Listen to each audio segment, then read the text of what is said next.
Well, here we are once again. It's the Physics 105A video lecture. Physics 105A video lecture 13. And today's topic is a great one. It is on scattering. And scattering, you should think Rutherford scattering. So maybe we should just remind ourselves what the Rutherford experiment was all about. Maybe you guys should just look it up. Rutherford. Idea is to launch charged particles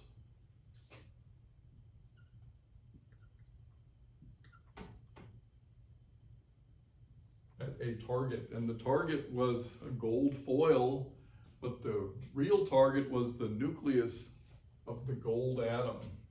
Okay, so there's your nucleus, and it was found that by the way the scattering occurred, by the way these positively charged particles scattered off the positively charged nuclei, it was found that those nuclei are very, very small. And the idea here is that this charged particle approaches the nucleus and veers off, and then you set up detectors and collect the particles. And based on the dependence of the number of particles that are detected out here on the angular, or based on the angular distribution of these particles that are detected, you can infer something about the potential there. And one of the inferences was that it's just a 1 over r potential, repulsive, and that the source of it is extremely tiny. So that's where the 10 to the minus 14 meters size of the nucleus was first discovered.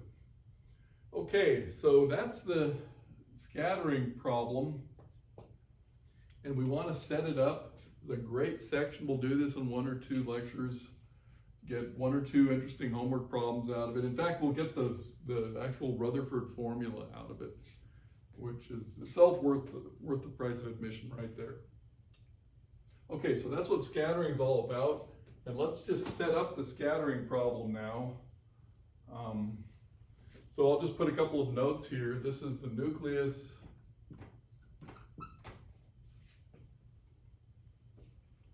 This is the charged, positively charged particle. Okay, those were positively charged helium atoms, so they were helium nuclei, the gold nuclei. And we have over here the nucleus. U was a 1 over r, because you know we have Coulomb's law. And over here we have conservation of energy. So because we have this, we could say energy is conserved, linear momentum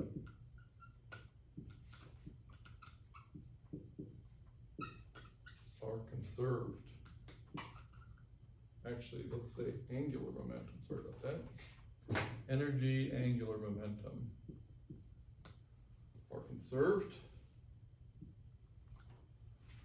And in fact, you've got these point particles here. This is another central force problem. Okay, so this is central force.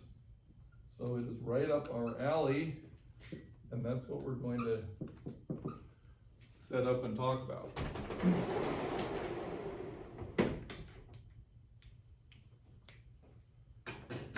Okay, so again, this is the scattering problem, and the formalism to set it up looks like this.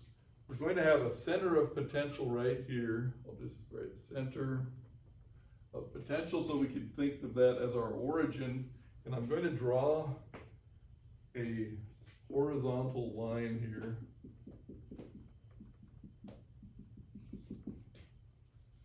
There's our center of potential. And what we have is a beam of particles coming in here from the left. And so we have a particle here with m and v0. So that would be its linear momentum, m times v0. And it is a distance b off of this axis here, and B is called the impact parameter.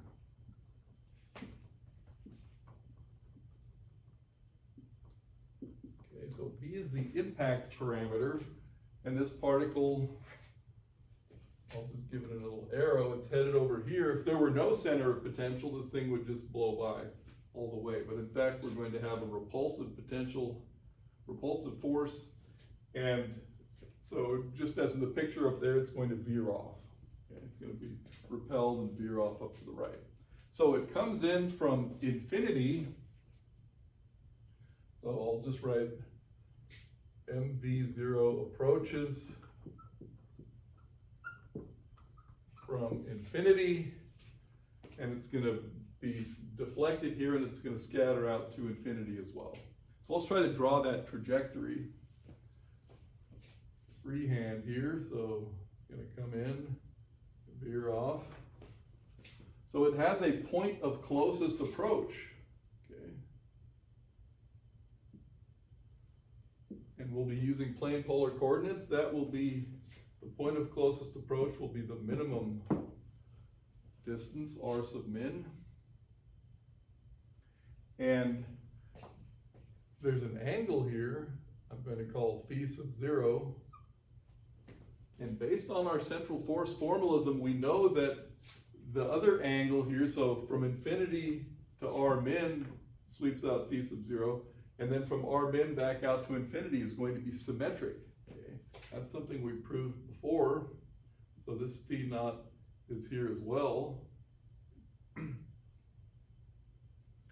Let's be a little more careful. Okay, so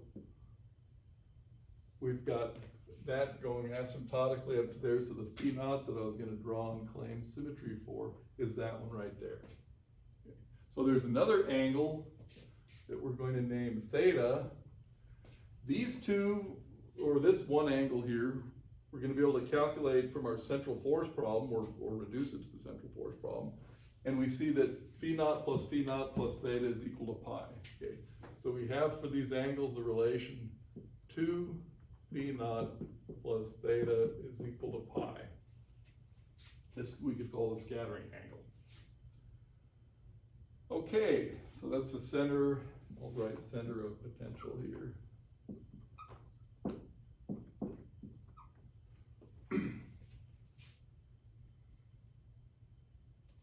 And now what we have to imagine is that there's a whole beam of particles coming out here from the left, and this is just one of them. And then there's a whole beam of particles scattered out to the right here. So I'm going to do everything on this picture here, do all of my labeling, and see how far I can get. So the idea now is that, maybe another color would work.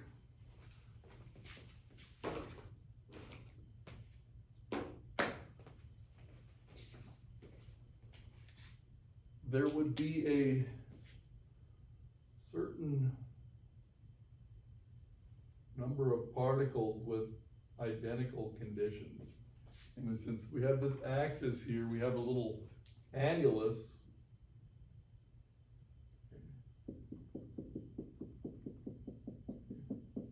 we have a little annulus there, and all the particles that go through this annulus are going to be scattered through an annulus over here on the right.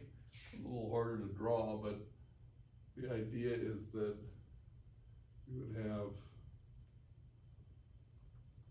something like this. So there's what would the finite width be of it? I'll just indicate like this. So we've got a theta and a theta plus d theta. Here we've got a b and a b plus db. Okay. So area of the annulus 2 pi b db. Okay. And there's a corresponding annulus out here, goes all the way around. Okay, the detection of the particles takes place here on the right. This beam here is just sending them out at a certain energy, certain momentum. Okay, and this little annulus worth is being scattered up into this one up here. So we have a theta, I could write a theta, and we have a theta plus d theta, just as we have a b and a b plus db. Okay, let's go ahead and send this up. I think it's all sufficiently labeled.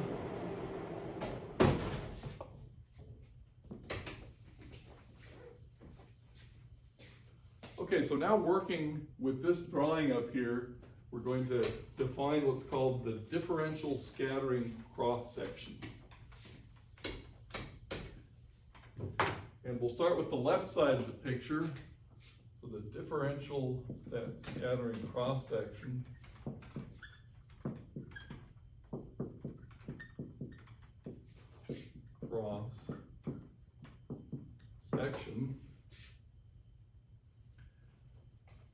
starting with the left side of the picture,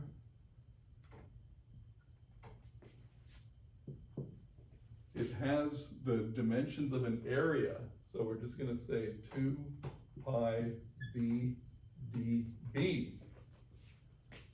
Over on the right side, you're gathering the particles that were scattered through the left side. And so we can transform by doing the following. We have 2 pi b, and express b as an angle of this scattering angle theta here. Okay. So 2 pi b of theta, and then the db, we're going to take db d theta. But because db d theta will be negative generally for a repulsive force, we're going to take its magnitude. Okay, so that's how we motivate the differential scattering cross-section. And now if we go to the right side of the picture and ask what we have there, you could say we have the number of particles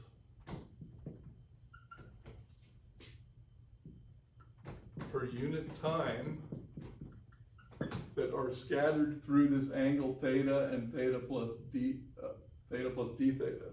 So number of particles per unit time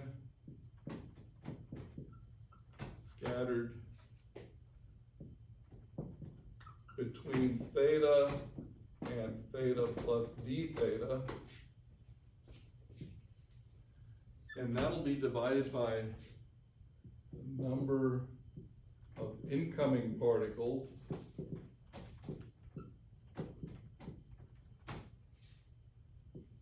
per unit time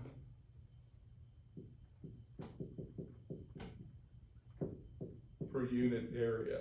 Okay, so we have a beam of incoming particles coming in here from the left, certain number per unit time and per unit area.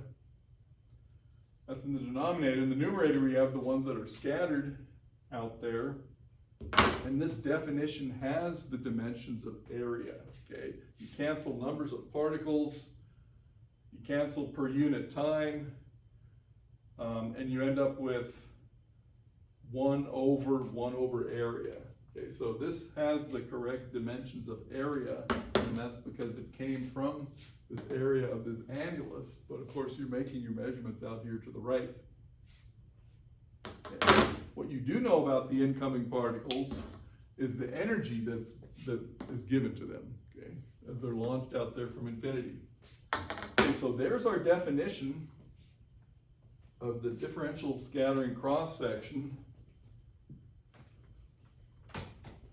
Its integral would be the total scattering cross-section, and we'll see later that integral needn't even be finite. Okay? It needn't be finite, but I'm going to start with an example where it is finite. Okay. So yeah, these are our definitions. I think I will make sure this picture was clear, namely this line here going out to infinity. Okay, phi naught theta. Okay. And this angle from the central force formalism, and this the scattering angle. Okay. This one I think I'm going to leave up here for a moment.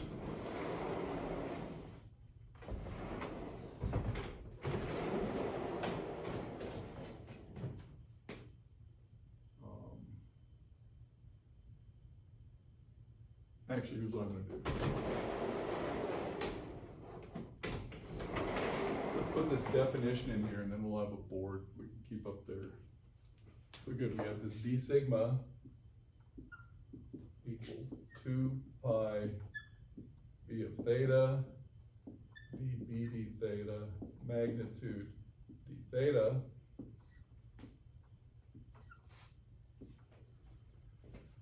And our goal is to set this up and calculate it.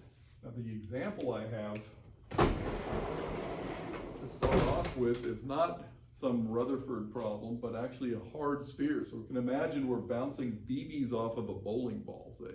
Truly hard sphere. And we'll do that calculation first. Okay, this one goes up there.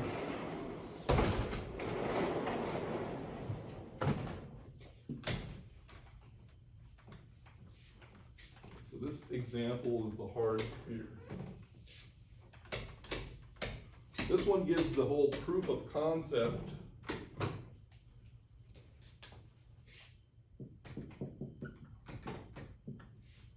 Example, hard sphere. And I'm going to do it geometrically, and then I'll assign the homework problem for you guys to do the full formalism. So this one will make many things clear. The idea with a hard sphere is that, this probably fit on this board here, we have, instead of a point, we have an actual sphere, say a bowling ball, but we'll go ahead and draw this axis, and we still have our BB with MV naught coming in here from infinity, but what happens when it strikes the bowling ball? It just ricochets off. Okay.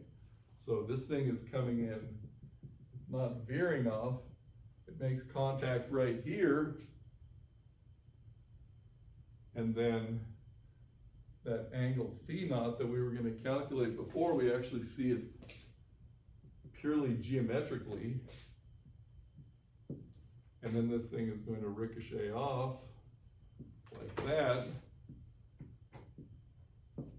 And all things being ideal, it's just going to ricochet off where these two angles are the same. Right? Good. So let's say this ball has a radius of A. We have these two angles phi naught, and we still have the relation up there. 2 phi naught plus theta is equal to pi. So theta is the rest of this angle as up there. So this okay, we'll do this geometrically and set this thing up right here. So let's see if I've got everything. Got the impact parameter, NV0.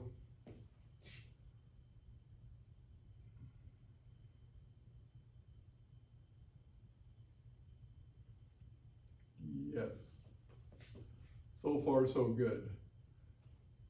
I think I had written somewhere that we had conservation of angular momentum, and we'll have that thing here. I haven't given the angular momentum yet. So let's go ahead and put this as a note. Angular momentum L is just equal to mv naught times b times the impact parameter. If you don't see that, you should figure that out, or we could put that on the homework. But I'll just leave it there for the moment. We can come back and do it. Good, so there's our problem. We're getting these ricochet off to this direction. Just by symmetry, we're calling this the angle here. So here we go. We need b of theta, then we can do 2 pi b of theta, db d theta, d theta, and keep going there. So here,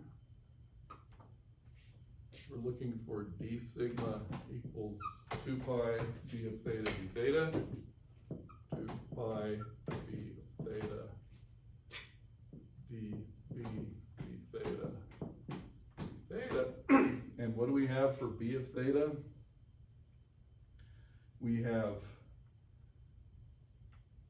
b equals a sine of phi sub 0. What about theta? Phi sub 0 is pi minus theta over 2. Okay.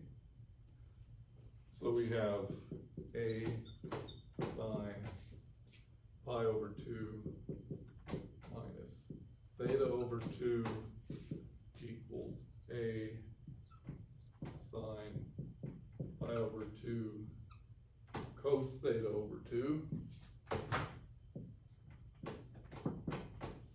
Right? Minus a cos pi over 2 sine theta over 2, cos pi over 2 is 0, so that's our transformation right there. This is a 1.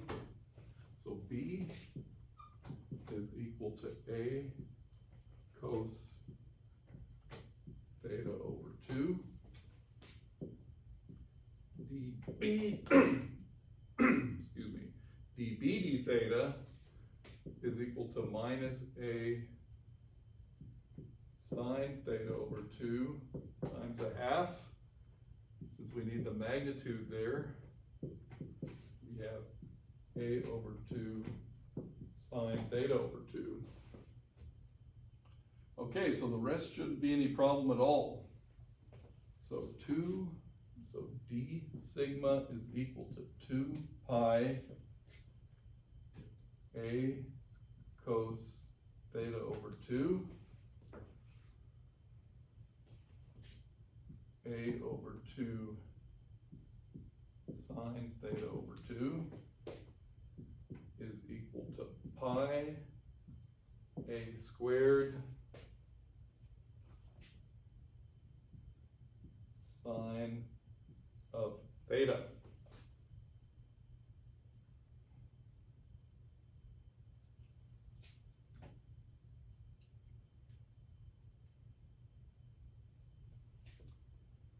Okay, so far so good. Dimensionally we're fine because we've got an area there. D sigma was supposed to be an area. So now let's integrate this whole thing up and see what we get. I'll go ahead and erase this right here.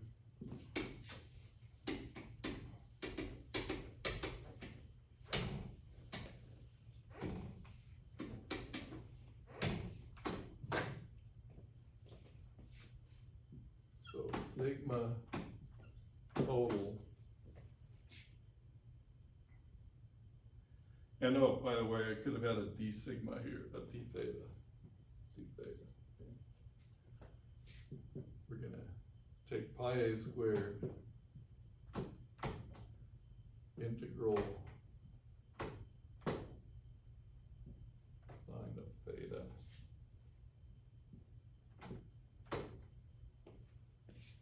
d theta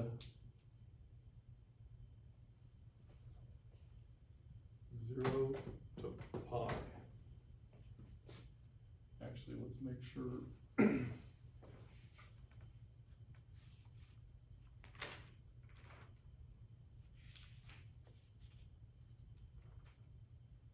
Okay, don't have that there.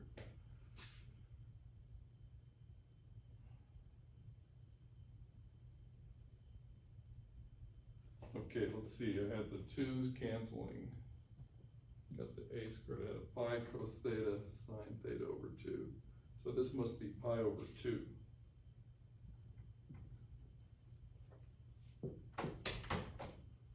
And then we get pi a squared over 2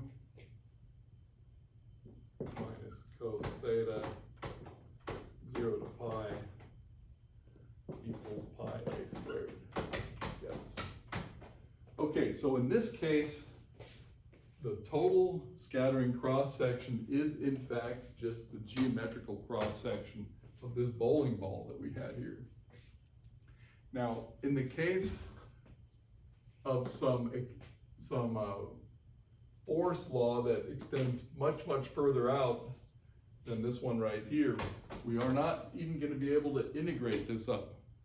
Okay, we've got something that diverges. That doesn't change the usefulness of the formula, because you can still compare the relative amounts of particles that are found in one sector as opposed to another one. Okay, so yeah, this was the proof of concept that this whole thing makes complete sense. Okay, because if you do have a hard sphere, as soon as B is greater than A, these particles are just shooting by. Okay, they're not being affected at all. With, say, a Coulomb potential, it's different. No matter how far you go off axis here, you're still going to have some effect. So we're going to do both, and what I'm going to assign is this problem using the central force formalism, and I'll get us started on it. It's a great problem, very interesting. Okay. So the same problem here, I'm going to leave this picture up, and we'll do it using the central force formalism. I will assign it as homework, and in fact, okay, we have this. Let me go ahead and erase all this. In fact, I'll go ahead and formulate the problem right now, and then we'll just get started on it. Okay, so the homework problem is really to show the first step that I did here. Show that B is equal to A sine phi 0 for this problem right here, okay, using the central force formalism.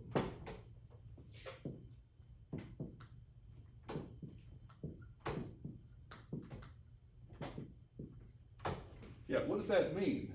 Well, this is a central force problem.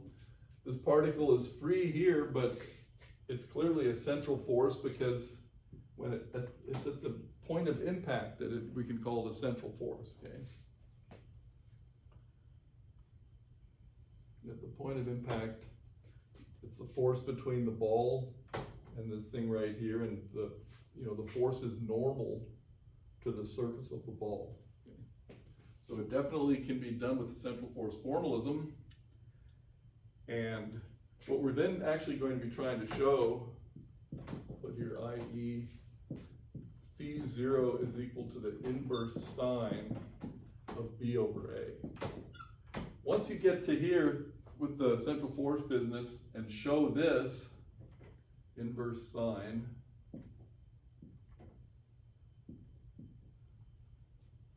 then we're done, because then you just carry on with the calculation I just did, and you get back to pi a squared as being the total cross section. So if you can show this, you're done. So how do we show this? Okay, it takes a few steps. Underline central force formalism, and let's see here. First, we have to go ahead and write down our central force formulas. We have L equals m r squared phi dot, and we have E is equal to 1/2 m r dot squared plus L squared over 2m r squared plus U of R. Okay, and of course that's the effective potential. We're not going to use it as the effective potential, but you remember these formulas, of course. And the R dot is dr dt, and the phi dot is d phi dt. So yeah, those are the two conserved quantities, and we're assuming that they're conserved in this case as well. Yeah, then we're going to have to make use of this thing. I'm just going to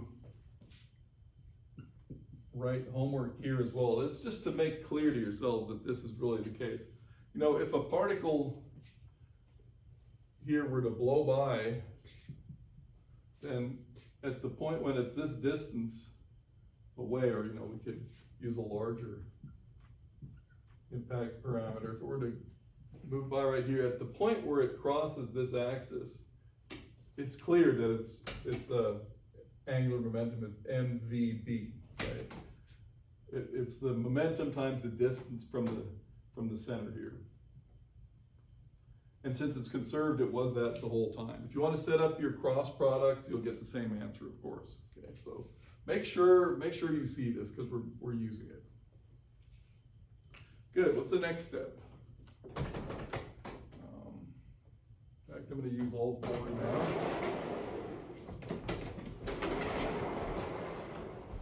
Actually, let's check on how much time we're using here.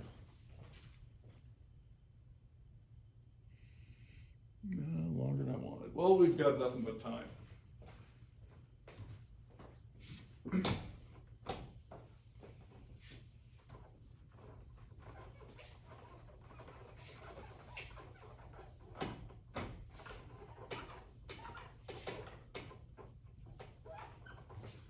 Yeah, the goal is to set up that integral, and this is really just review. This is just review, but let's do it anyway. So we know that we have dr dt is equal to plus minus square root 2 over m e minus u of r minus L squared over 2mr squared. Okay, we've done this before, and we have the d phi dt is L squared, not L squared, is L over mr squared. Okay, we have that as well, and we just do a substitution here to get d phi is equal to L over mr squared times dt, okay, over mr squared times dt, but the dt is the dr over this business here, e minus u of r minus L squared over 2mr squared. So yeah, we don't have to memorize this. This is just how we get there. Good, so that integral is going to be,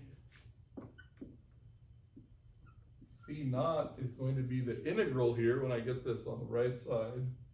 But I'm going to talk about the boundaries for a moment. It's going to be the integral from r min to infinity. So you come in from infinity, you make it to r min. Okay, you're at r min, you go out to infinity. So I'm just going to put a plus minus here, r min to infinity for this problem. Yeah, that's the first thing. Yeah, then we can have the L over mr squared dr and the 2 over m e minus u of r minus L squared over 2mr squared. Good, so this is all just formal, and lest I do it all for you, let me just keep setting it up here. So there's our expression. This is the same one we did to solve the Kepler problem, by the way, except then it was just phi of r, so we kept it indefinite. Here we actually have r min to infinity.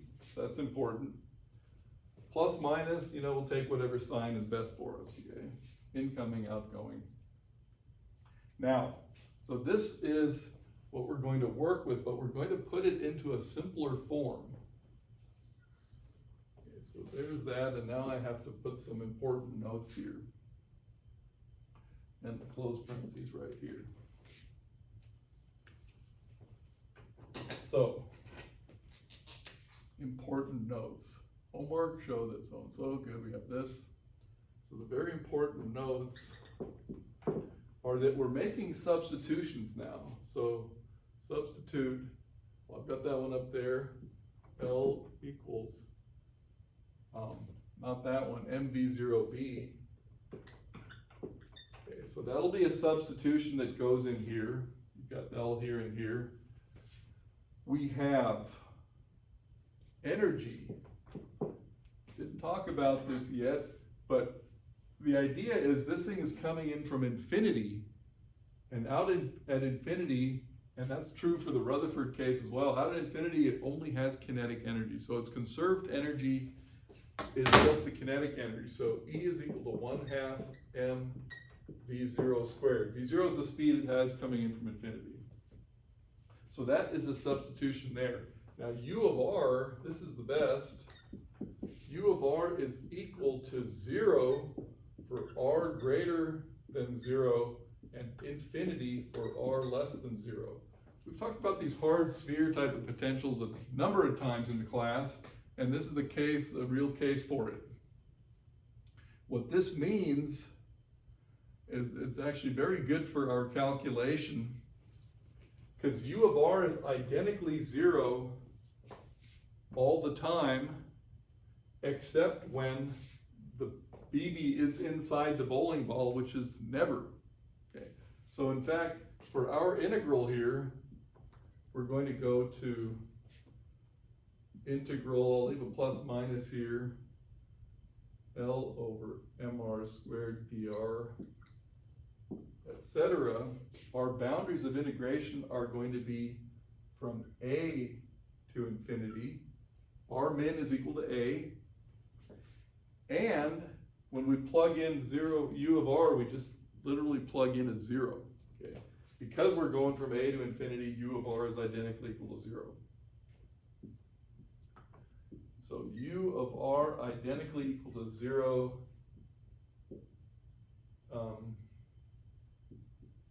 in the integrand. Very crucial.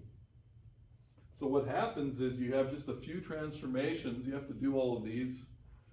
By the way, when you work it and turn it in, make sure you take it from the top, of course, because you want to get used to doing this. But you just have a couple transformations, and then you're going to see your favorite inverse cosine or sine. In this case, you're going to choose the inverse sine, okay? And you will be up there. From here, a few steps, a few substitutions brings you up to the inverse sine. And once you get this, V0 is inverse sine V over A, then you're done. Okay. You know, but in terms of writing it up, then you want to indicate where it goes from there. In fact, you could even just duplicate what I did, because it's just a few lines. So you can do that. But yeah, this is a great problem. Okay. You could say that it's the proof. It's the proof of the idea that this V sub 0 obeys this geometry here. Because we didn't put the geometry into our potential. Okay. Well, in a sense we did, is spherical symmetry. You could say, yeah, it's mathematically it's going to be the proof that the angle of incidence is equal to the angle of reflection. You could call it that. So yeah, it's pretty satisfying. It's a good problem. And then when we talk about this next time, we have to set up the Rutherford problem. But you know, having talked about this, the Rutherford problem is going to be using this integral here. Okay. It's going to be using the repulsive Coulomb potential, which is just the same integral you guys have done before. It would give you the hyperbolic, orbits. So yeah, put the repulsive Coulomb potential in, and then of course you're going to have to do your differential scattering cross-section definition. A little heavy-handed, but I'll set us up with that as well. Okay. So yeah, these are a couple of really great problems, because the scattering is the real deal. It's really important mechanics application, right? And that's a good point to stop then. So yeah, as always, have a good look at all of these notes. Make sure you understand each and every step, and you should be really good to go. We've done this before. This integral, by the way, it simplifies into a really nice form. So what I'm saying is you're replacing L and E with B, and you get some cancellations. The integral will be a pretty simple form.